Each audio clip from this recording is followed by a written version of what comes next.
If you say any of these things to your wife, you're not just killing attraction. You're handing her the scissors to cut your masculine frame, one thread at a time. But most men have no clue. They think they're being romantic. The truth is, it's not what you do. It's what you say that wrecks the desire. These 20 phrases straight from Red Pill Praxeology, and number 17, it's the most common one, and it's pure sabotage. I pulled these from the top books in the manosphere, from Rollo Tomasi, Ryan Stone, and from Christopher Canwell's Atomic Attraction. This is years of field-tested wisdom boiled down into one brutal list. Say the wrong thing, you lose the frame. Stay silent, sometimes that's the strongest play you've got.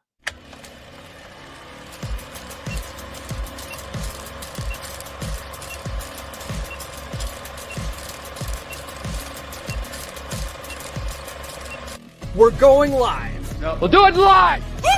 This is the Come On Man podcast. And here's your host, Paul Bauer. What's going on, guys? I have a new camera.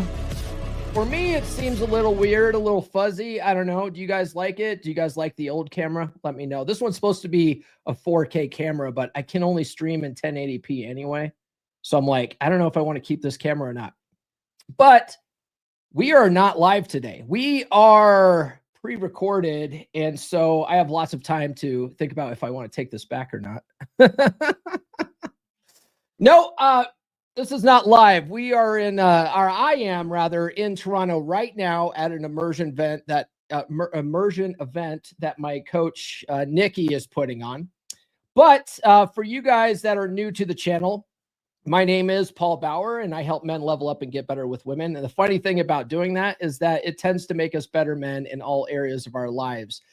Now, let me ask you this. Did you know that every guy in a long-term relationship hits this wall, right? The spark fades, the intimacy dies, and you're left wondering what happened. But here's what no one tells you. It wasn't necessarily your actions. It was your words. Subtle, seemingly innocent phrases that short circuit her attraction on a biological level. You think you're being sweet, supportive, or emotionally open, but Red Pill Praxeology breaks it down differently.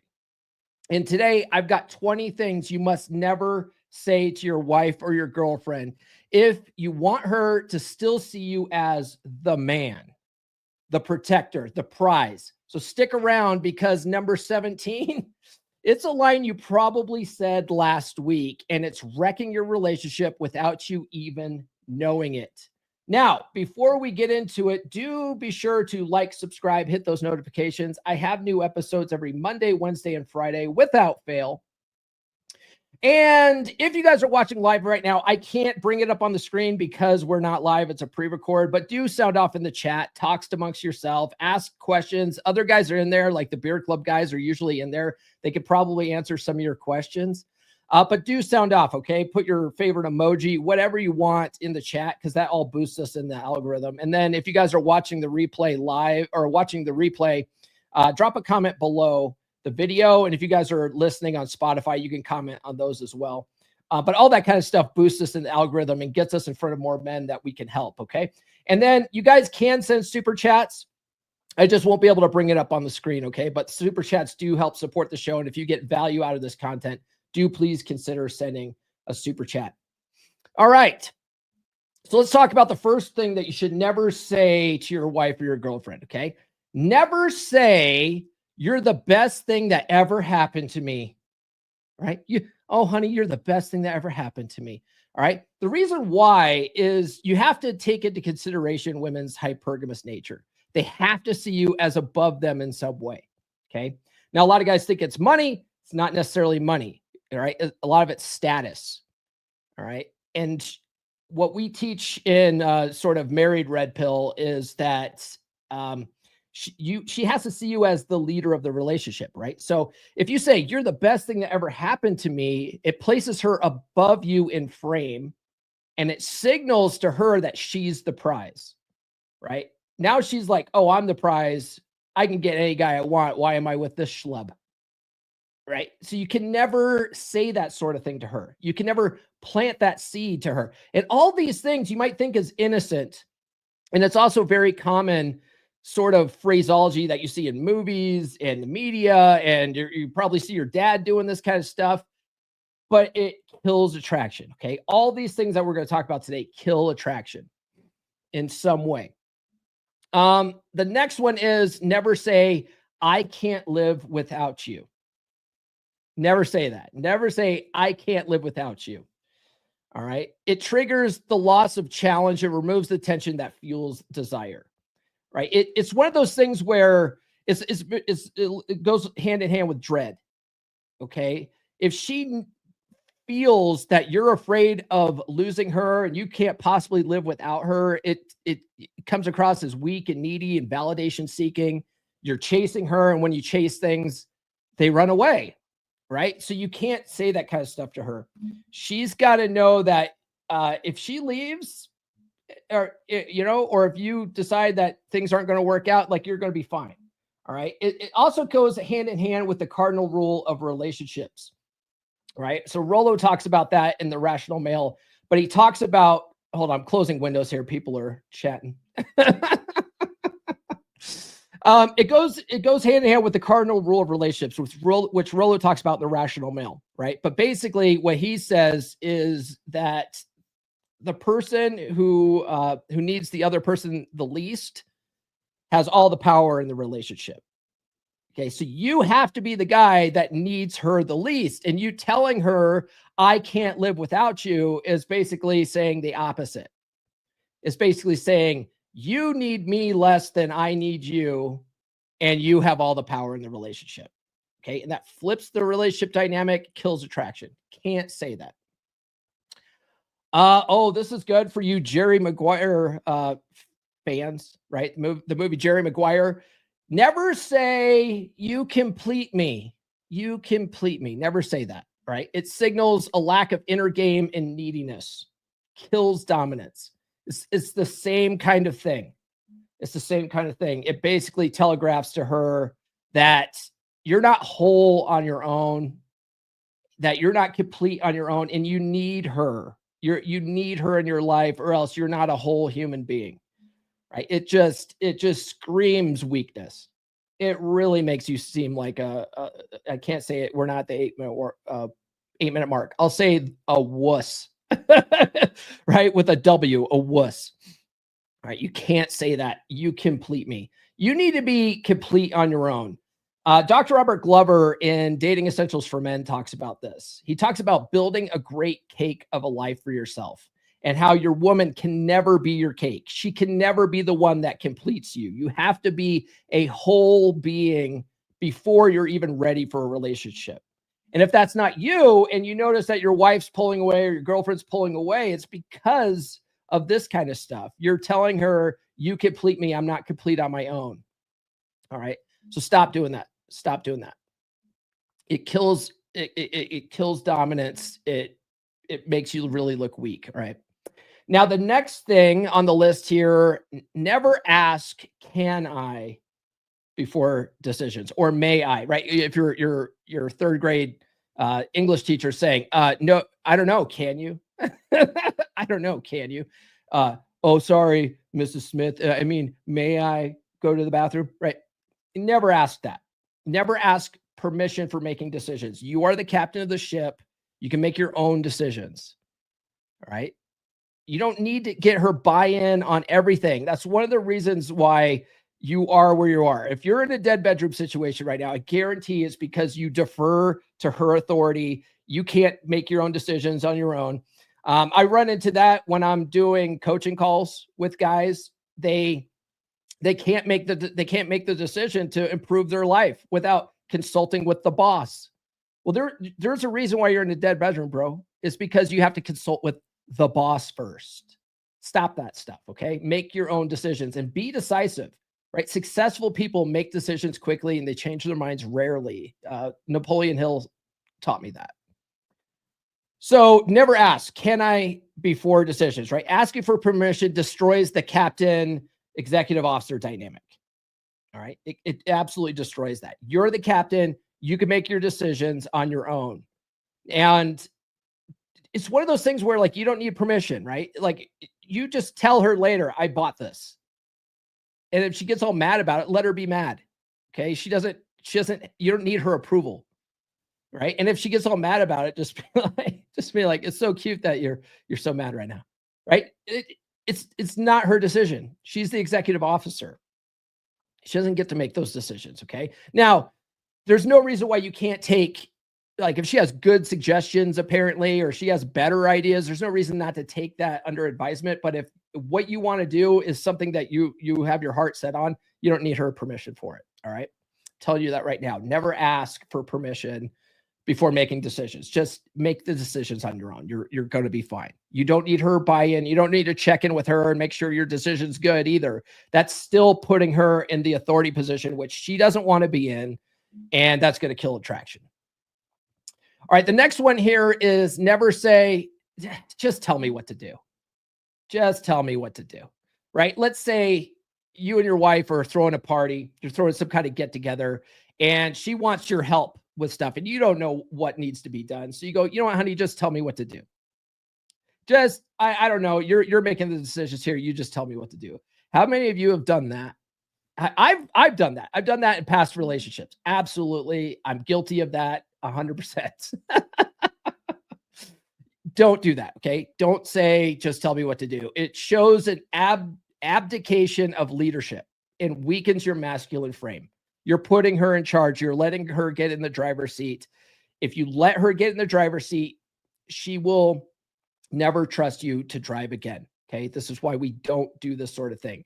If there's a party that you and your wife are putting on and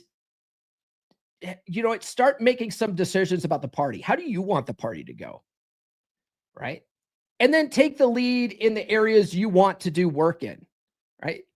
But do that sort of thing. Okay. Take the lead. Or if she wants to throw the party, let her throw the party and stay the fuck out of it. Right. But don't say, just tell me what to do. All right. You also don't have to do everything she tells you to do. If she says, hey, I need help with the party and you never wanted to throw the party, you could easily just be like, honey, this is your party. I got other things to do. Okay. But don't say, just tell me what to do. You're basically putting her in charge, right? If she wants to throw the party, let her throw the party. Okay. She can make the decisions for that. You delegate that to her though. You have to have that frame of you're delegating it to her to do it, but don't ask her to just tell you what to do. I hope that makes sense. All right, guys, follow me on social media. The links are in the description. I'm on all the good platforms. And if you guys haven't done it, get on the email list.comeonmanpod.com. Get the free ebook, She's Made You Weak. All right. This will show you why attraction's eroding in your relationships and what you could do to turn things around. I'll also mail you some free stickers. If you don't want the stickers, just put don't want stickers in the address field. I won't waste a stamp on you. All right. But do get the ebook. All right. It's free. You'll download it immediately after you sign up for that. And then I send out, weekly sort of newsletter type emails that just sort of keep you up to date, gives you some tips. I try not to bombard you too much with emails, but really I started the email list because I was getting banned on platforms like TikTok and I want to be able to keep in contact with my audience. So get that. She's Made You Weak. And then guys, a lot of this stuff that we're talking about can be found in my books. All right. Everything I Wish I Knew When I Was 18, Psychology Paradigm. Psychology Paradigm really goes into the mindset of this stuff, but we usually save that stuff for Fridays. But Get Her to Fuck You Again. If you're in a dead bedroom situation right now and you're noticing that you say some of these things, this book will really bring you some clarity on that. Let me play a commercial for that. You can get all my books at books.comeonmanpod.com. That'll just take you to my Amazon authors page. And you can get the books in paperback, Kindle, hardcover, and on Audible if you prefer just listening to the book. Let me play a commercial for Get Her to Fuck You Again, and then we'll get back to our list, all right? Are you tired of the dead bedroom? Wondering what happened to the passion, the connection, and the spark? Well, here's your answer. Introducing Get Her to Fuck You Again, a red pill guide to fix a dead bedroom, now on Amazon. This isn't about manipulation or tricks. It's about real strategies that work. If your wife has stopped being intimate with you, it's not because the love is gone. It's because the attraction is gone. And that's fixable. This book will teach you the skills to lead your marriage, rebuild your confidence, and become the man she can't stop thinking about. 3 reasons to get this book. 1. It breaks the cycle. You'll learn how to stop doing the same things that are killing her attraction and start doing the things that reignite it. 2. It's practical and proven. With clear, actionable steps, you'll build yourself into the man you were always meant to be. 3. It works for men like you. Paul Bauer has helped hundreds of men just like you fix their dead bedrooms. And now, it's your turn. Don't let another day go by feeling frustrated and disconnected. Go to Amazon right now and buy Get Her to Fuck You Again. Read it, apply it, and watch your marriage transform. The connection isn't gone forever. You just need the roadmap to get it back. And this book is it.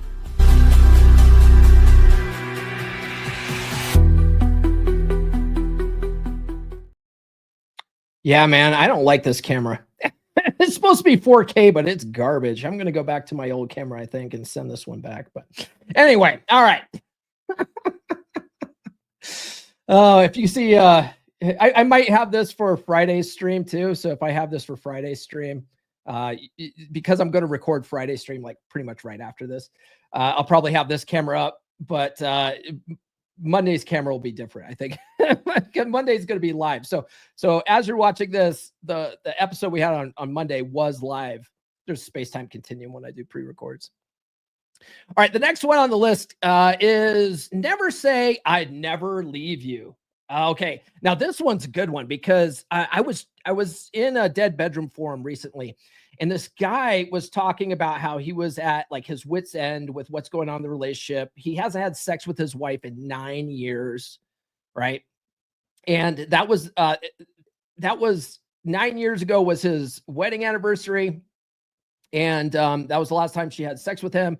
But they still have had this sort of platonic best friend type dynamic relationship. She just stopped wanting to have sex. It wasn't even like, I don't know. It's not even like a menopause thing, although all that kind of stuff is just an excuse, right? But he said that he went out to dinner, and I think it was like an anniversary type thing again. He spent $132, and they had a really good conversation about whatever. He asked for sex again, which is a no-no. We'll get into that too. He asked for sex. She said no, basically. And he said, okay, but I just want you to know I'd never leave you, and I'm loyal, and I'll never cheat on you, and all this stuff. And I was like, bro, you're not helping your cause. You don't understand this, right? So never say I'd never leave you, right? It gives her zero incentive to try to put investment in. It gives her zero incentive to want to fuck you again. Zero incentive. Okay, because she's like, okay, I can keep being shitty. I can keep not upholding my end of the marriage bargain by not having sex with you, and you'll never leave. Well, then why the fuck should I change? Right? I'm just going to keep doing what I'm doing because I'm happy over here not having sex with you. And then you providing me with all the validation, and you keep paying the bills, and you keep doing all the stuff that husbands are supposed to do, and you'll never leave. You've already reassured me of that. So there's no reason for me to keep trying. Do you guys understand where I'm coming from with this? A lot of people are like, oh, that's toxic, because a lot of this goes hand in hand with dread game, right? She has to think that you might fucking leave. She has to think that you might fucking cheat on her, right? Because without that fear of losing you, she has no competition anxiety anymore, and she has no incentive to put investment in, right? So never say I'd never leave you, because it destroys dread and removes any kind of competition anxiety. You have quelled all of her fears.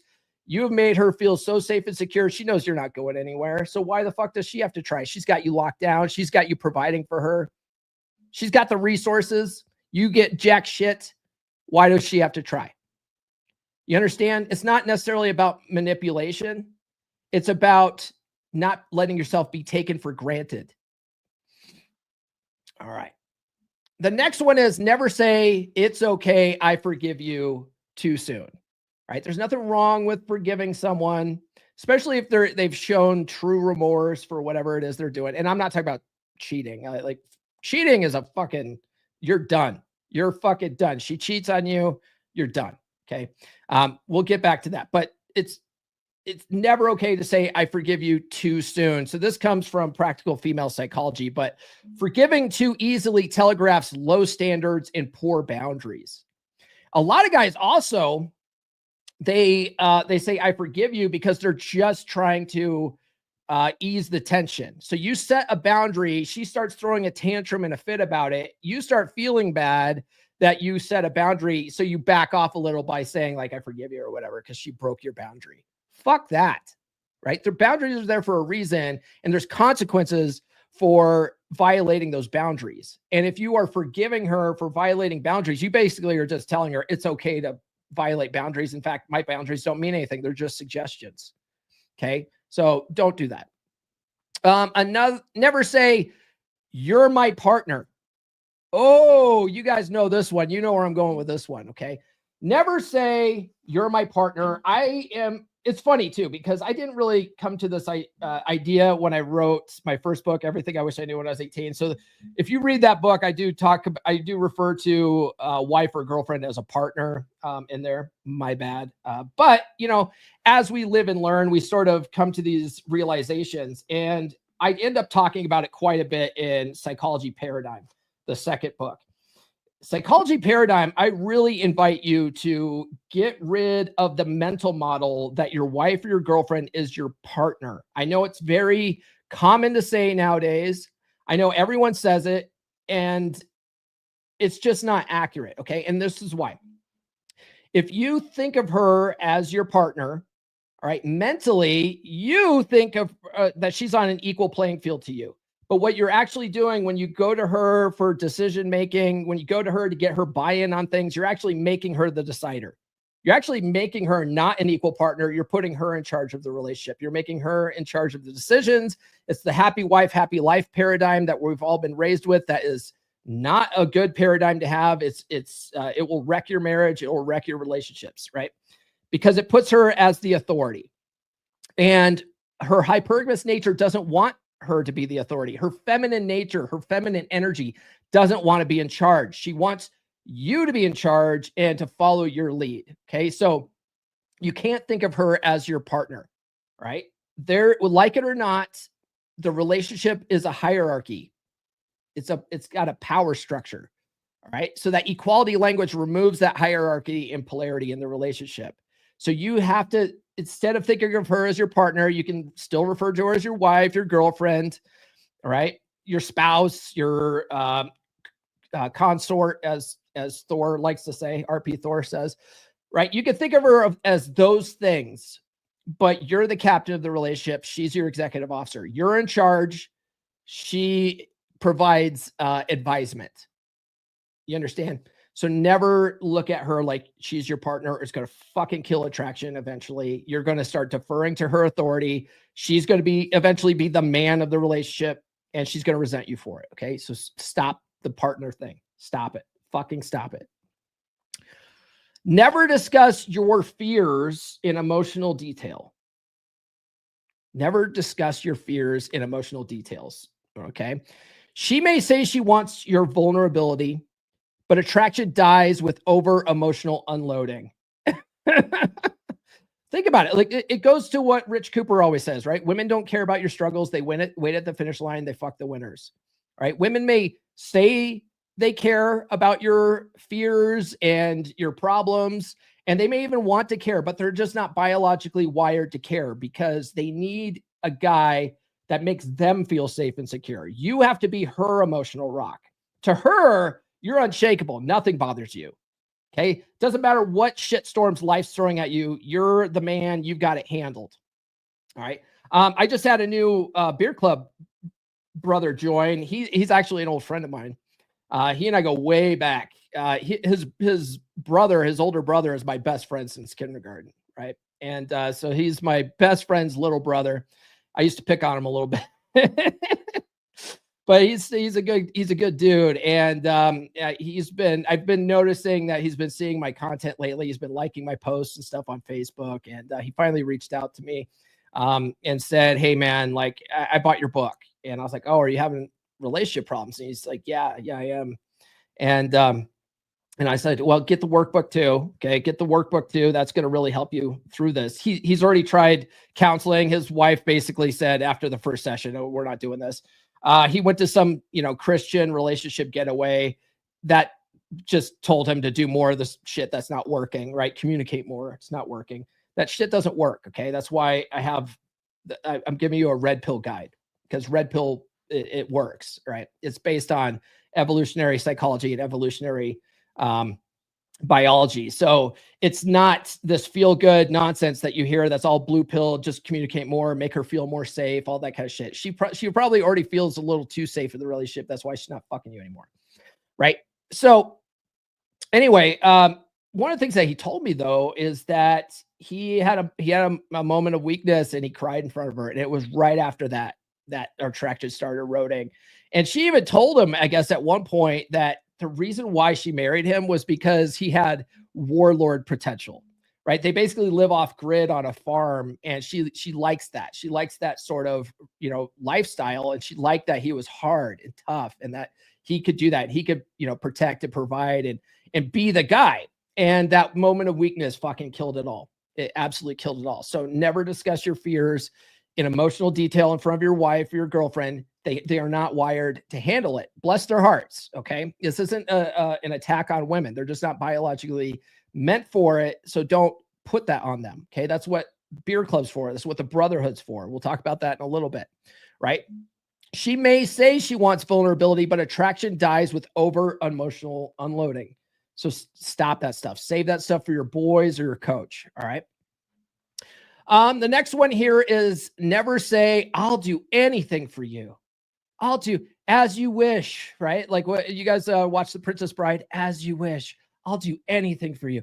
Oh man, what movie was that? What movie was the cartoon where it's all the little feelings in the head of the little girl, and she was imagining a boyfriend going, I would die for Riley, right? Like, don't be that guy. Okay. This telegraphs supplication and shifts you into the beta provider role. You basically become her love slave, and you get fuck all in return, and you get turned into a workhorse, a plow horse. And then what happens when she's done with you? What happens when she's done with the plow horse? Well, the plow horse gets sent to the glue factory, right? You become worthless if you become the guy that will do anything for her. Make her fucking earn this shit. Make her earn the stuff that you're doing for her. Don't just give this shit away. All right. That's the biggest thing that guys need to learn in this space. Speaking of going back to never discuss your fears, I mentioned Beer Club. Get in Beer Club, okay? beer.comeonmanpod.com. It's a good group of guys. We have over 50 guys in there. It's only $10 a month, and it's the perfect place to swap notes with other guys that are leveling up and getting better with women that have read the material. They know what the fuck they're talking about, right? You go to your local church group, their relationships suck too, and they're trying to give you a relationship advice, right? Even the guys at church whose relationship seems great because they're best friends, like I guarantee he's not fucking his wife like a savage every night, right? That's what Red Pill teaches you. How to have the spicy marriage that's really built on genuine desire, where you're just fucking like jackrabbits forever, right? That's what a guy really wants. You don't really want a fucking best friend, right? You want a lover that's supportive. There's a difference. There's a fucking difference there. Okay. Well, these guys are all guys studying this shit. They're leveling up. They're going to the gym. They're losing weight. They are taking this to the extreme, and they are really seeing a lot of benefits. The guys that are putting in the work at Beer Club are just absolutely killing it. Okay. So if that's not you yet, read these books and then get in Beer Club. All right. beer.comeonmanpod.com. I did invite my friend into the group. So he's in there now. He's going to start doing the work. We're going to turn this around for him. Okay. And then guys, if you want to work with me directly, you can. If you go to call.fixdeadbedrooms.com, you could book a call with me. But I have a new policy where I will not take a call with you until you've read the book and started doing the workbook. All right. If you haven't even done that yet, you haven't put enough skin in the game. And what's going to happen is you're going to get on the call with me. You're going to be the guy that gives me a bunch of excuses. Even if you sign up to work with me, you're just wasting your money because you're not going to do the work that will turn things around in your relationship. You're just going to give me excuses every week. So I'm tired of that. I'm not dealing with that. You are going to read the book. You are going to do the workbook. You are going to show that you have some skin in the game and that you actually want to turn things around. Right? Then you're going to book a call with me. Right? If you haven't done that yet, don't book a call. Okay. Don't waste my time. Don't waste your money. All right. Let's talk about the last bit of these. All right. So never joke about being whipped. Right? How many guys out there actually joke? It's like self-deprecating humor. They think they're being funny, and they actually almost like seem like they're proud that they're being whipped in the relationship. Right? Stop that. Stop that. That self-deprecating humor puts you at a one down position from her. And a lot of these it's about hypergamy, and she needs to see you as better than her. And a lot of these are putting her up here, right? You're putting her on a pedestal. She has no choice but to look down on you if you do that. These almost all of these are around that level, right? So never joke about being whipped. Okay. Even in jest, it frames you as submissive to her leadership. Kills attraction. Kills attraction. She doesn't want to be the leader of the relationship. I'm gonna die on this hill today. This might be a short episode, but that's okay because I have to get to another episode after this and put the old camera back up. Never say happy wife, happy life. Never say happy wife, happy life. Oh my God. Oh my God. We already mentioned it before. That is destroying society. It's destroying relationships. Women are never truly happy. So you trying to make her happy all the time is futile. It's futile. And she doesn't want you to do that. You end up just walking on eggshells, tiptoeing around her emotions. She doesn't want that. Okay. She wants you to be her rock. She doesn't want you climbing on her emotional roller coaster. Okay. It's also a covert contract. All right. It's also a covert contract, which Dr. Robert Glover talks about. No more Mr. Nice Guy. But you trying to keep her happy all the time, you're typically doing that, expecting something in return. And then when she doesn't give you what you want in return, you that builds resentment. Okay. Knock that off. You can't control her emotions. Don't even bother. It's not happy wife, happy life. All right. Never tell her you're always right. Honey, you're always right. You're always right. Have you ever seen the TikTok videos where guys do this? They're just like, let me just start out right now. You're always right. It's not even fucking funny, but it's so common in our society that we've been brainwashed to think, she's always right. She always wins arguments and stuff like that. She's not always fucking right. It's fake harmony at the cost of your authority. If you're telling her she's always right, you're basically deferring to her authority. It's the same kind of thing. Stop that. She's not always right. All right. Now, that doesn't mean that you have to argue with her all the time, because that's another thing, and that's for another episode. But arguing with her is totally fucking pointless. It's totally pointless. Right? You're typically arguing for facts. She's arguing about feelings. You guys aren't even speaking the same language. You'll never be on the same page. Okay? So stop that. Never say, what do you want me to be? What do you want me to be? Right? Kills frame, reveals your identity as malleable and uncertain. Basically, you don't have a vision for yourself. You don't have a vision. You're not on your own mission. You're asking for her input on what you should do. No. You need to have a vision for yourself. You need to have a purpose in life. You need to be mission driven. You need to be working towards something. And she's just along for the ride. You don't want her to have to tell you who you are. All right. And if she has to tell you, that's immediately going to fucking kill attraction. She doesn't want to have to tell you that. She wants you to already know what kind of man you are. Right. And if you have a hard time with that, get Thor's latest book, The Superhero Inside. That really is about building an identity for yourself. Okay. If you don't know who you are yet, get that book. Get all the books in the Essential Skills of a Masculine Presence series. I wrote the first one, Psychology Paradigm, but just do a search on Amazon for the Essential Skills of a Masculine Presence and get all the books. They're all really great. The next one is never say, I'll stop hanging out with my friends if you want. So many guys, they have a good supportive group of male friends, And as soon as they get into a relationship, those friendships drop off, and they make their wife their only source of social interaction. That by itself kills attraction. Okay. But by her being mad that you hang out with your friends and then you acquiescing to that by saying, well, I'll stop hanging out with my friends if you want, you're basically just saying, here's my balls, put them in your purse. All right. Abandoning your tribe reduces your sexual market value and reinforces her control. All you're doing is putting her at an above position from you when you do that kind of shit. And you can't do that.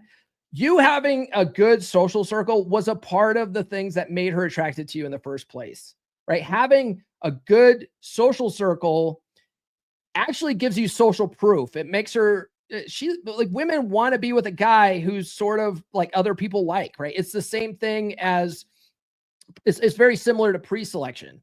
Like women like guys who other people like because that shows status, and status is attractive. If you give up all that kind of stuff, you lose all your status, you see? This is a big one, especially for you guys that tune in because you're in a dead bedroom situation. And I see it constantly in the dead bedroom forums that I frequent, but never say, please have sex with me. Never verbally ask for sex. Can we have sex tonight? Right? That kind of goes with the, where's the other one? The permission thing.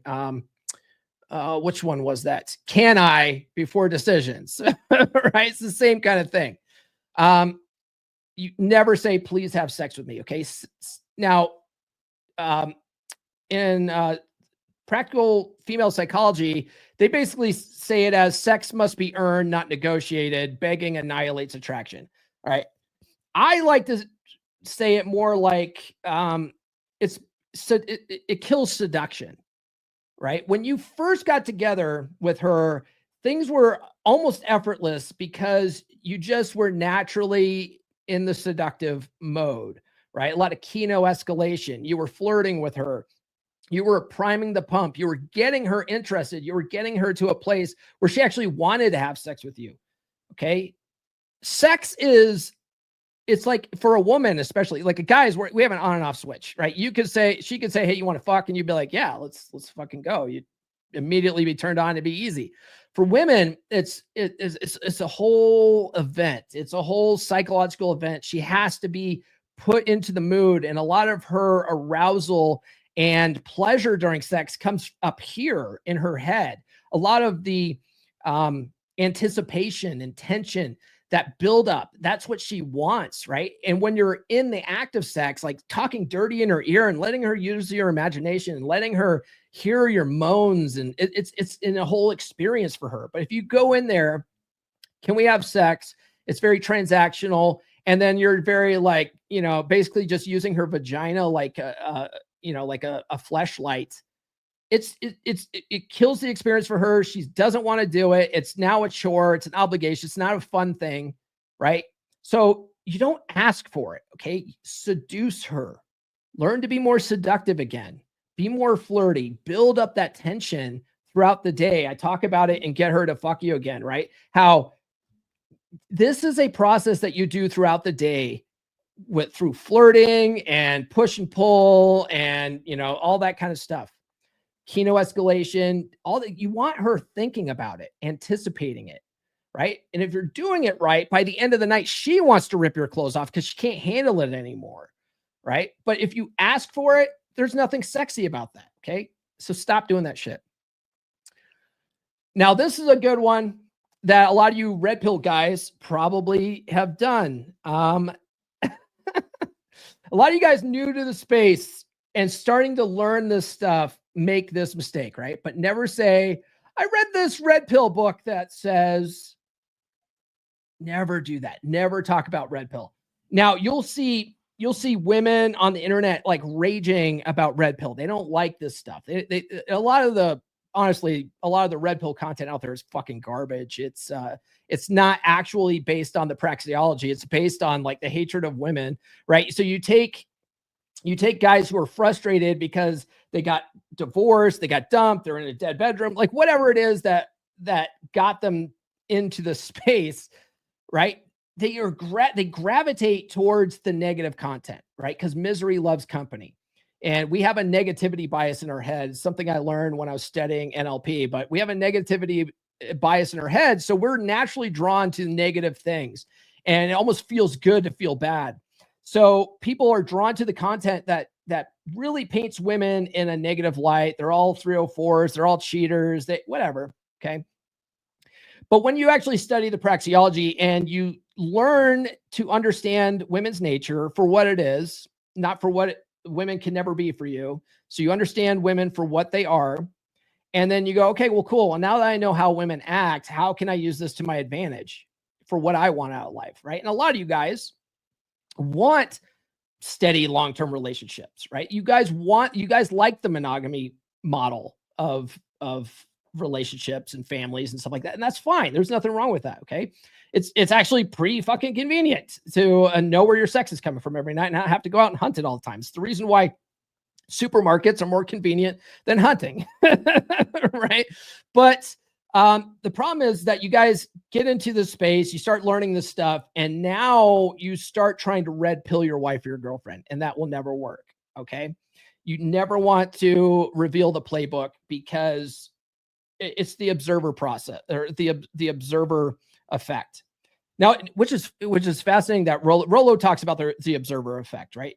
Observing a process changes the process. For women, when they realize what you're doing, then they see the manipulation in it, and it takes them out of it. And now they're not going to respond the way they would have if they didn't know it existed. Right? They would have responded based on instinct in a positive way. Now they're looking at it going, oh, I don't like that. That's manipulative. Now they're mad at it. Right? So you don't bring it up. It'll fucking just absolutely kill everything that you're working on. Don't talk to her about it. A big problem with No More Mr. Nice Guy, Dr. Robert Glover, he actually says, talk to your partner about it. That's what he says. Talk to your partner about it. But when you're talking to her about the stuff that you're learning, she's going to start testing you even harder.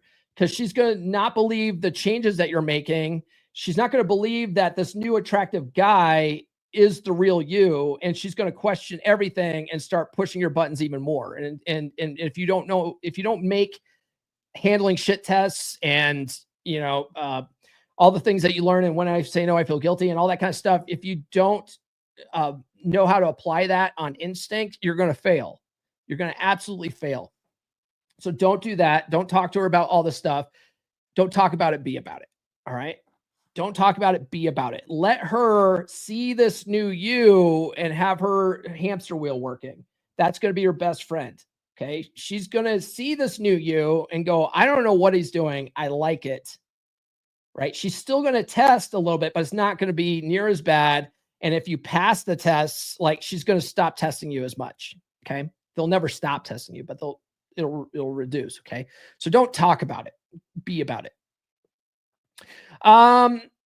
Number 18, never say, I don't want to fight in every disagreement. How many of you guys, a fight starts off and you go, look, I don't want to fight. I don't want to fight. And then you end up just caving in to whatever she says to keep the peace, right? I pick my battles. Okay. You've got to almost welcome the tension in the relationship. If you are never fighting about anything, or at least controlling the conversation from a position of leadership into a productive discussion, okay, then basically you're giving up any kind of authority, right? You need to welcome that tension. That tension actually builds attraction. She needs that, a little bit of drama. She needs a little bit of spice in the relationship. And if you just are always just walking, like, giving into her, doing whatever she wants in order to keep the peace, and avoiding all conflict at all costs, you're gonna fucking, she's not gonna believe that you have a backbone. She's not gonna trust your authority. She's not gonna want to follow your lead. Okay. So instead, learn how to take whatever things that she's throwing at you as a fight, turn that and lead that interaction into a more productive discussion. Okay. I talk about how to do that and get her to fuck you again. All right. You turn that into a productive discussion where you're setting the tone and leading it. And then she's going to respect your authority more. It actually builds attraction that way. Okay. But don't be trying to avoid fights. Okay. Look at them as an opportunity to apply the stuff you're learning, right? Look at it as like, oh, cool. Oh, cool. It's kind of like when you're training for a fight, right? Like you're in MMA, maybe you're in a Brazilian jiu-jitsu or whatever, and you're rolling around on the mat and practice. Like now, like you sort of look forward to like tournaments or whatever, because now it's your chance to prove it, right? Now it's your chance to test it out. So look forward to that stuff. The next one here is never say, I need your approval. I don't know anyone who overtly says I need your approval, but what they'll say it in subtle ways, right? Like they'll go up to their wife and say, hey, honey, are you happy? Are you happy in the relationship? You're basically seeking her validation and approval. It's weak. It's weak. Don't do that. Okay. A man doesn't seek permission to lead or live. All right. That's her role. Like her role is to seek your validation and approval, and you give it if she's earned it, kind of thing. Right. But if you do that to her, you're supplicating to her. You're putting her at an above position than you. And then she's going to start resenting you and look at you like you're weak. Stop doing that. All right. And then the last one here is never say you're too good for me. Honey, man, I really lucked out with you. Oh boy, I don't know what happened to get so lucky to be with you. I don't deserve you. You're too good for me. Never fucking say that. Never fucking say that. Because you've just told her that she could easily trade up, right? She's above you now. It's the same thing. She's above you now. She could easily trade up, and she should, right? You're too good for me. She's like, oh, I didn't realize that. I thought you were the prize, but I guess not. So let me go find a guy who's better than me, right? Now she's on the lookout for someone who's too good for her. Okay. That's you saying that you're too good for me. Absolutely going to kill attraction in the long term. Okay. Stop doing that. All right. Shorter than usual episode, but that's cool. We also aren't interacting with the chat because it's a pre-record. But for you guys that sound off in the live chat, I appreciate you. Tune into the podcast on Friday. It will also be pre-recorded. We will be talking about how to enhance attraction and desire by applying a confident mindset. Now, a lot of the stuff that we talked about today, you can see how that will fit in, right? Having more of a confident mindset will eliminate a lot of these things that you're saying that's killing attraction in a relationship. But we'll get into it in depth on Friday. It will be Frame Friday, and Frame all starts from up here. Okay. And that's a lot of this kind of stuff. You need to change your mental models to start having more success in your relationship. And a lot of it starts with getting rid of some of the stuff that we talked about today. Okay. So tune into that on Friday. Thank you guys for showing up, even though it's pre-recorded. I appreciate you. Do like, subscribe, hit those notifications. I do have new episodes every Monday, Wednesday, and Friday without fail. Even if I'm traveling, they'll at least be pre-recorded. Okay.